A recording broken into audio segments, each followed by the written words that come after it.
I do want to take the opportunity to listen to your questions, which is a conversation I want to continue to have.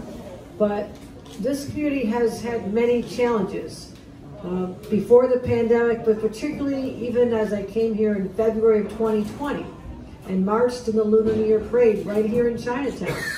And already so many businesses were not seeing the customers because there was this fear. We had a president that was blaming China for the Asian, for what was happening, not just in Asia, but across the world with the pandemic.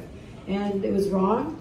It put a spotlight on a community that didn't deserve that, and it made it very challenging for the Chinese communities across America, but particularly here in New York City.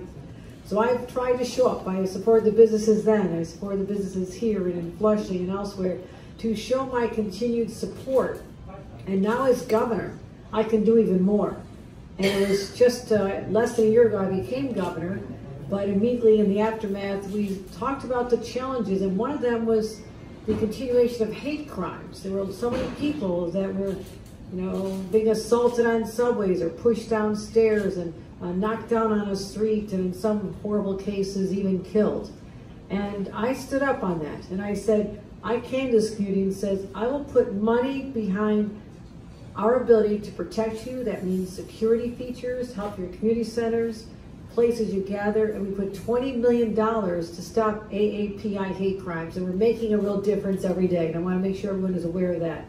That is something I believe in, but also the economic impact on these communities. We made sure that the Downtown Revitalization Initiative, $20 million, it's usually $10 million, and I said, you know what?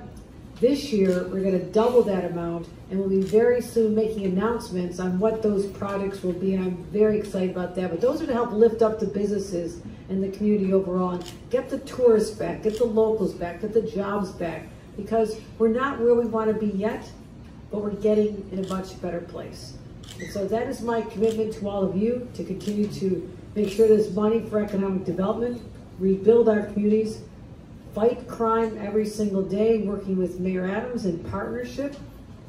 There's been a history of a governor in conflict with the mayor, and I've agreed that with Mayor Adams, that's not how we get things done. The people want us to work in partnership, and together we're going to continue fighting crime in the streets and protecting our citizens. That is my #1 job. Protect their health when it comes to a pandemic or other illnesses, protect their safety, and to protect their livelihoods. And so we're on a good journey. I appreciate all the support people in this room to help us get through the primary.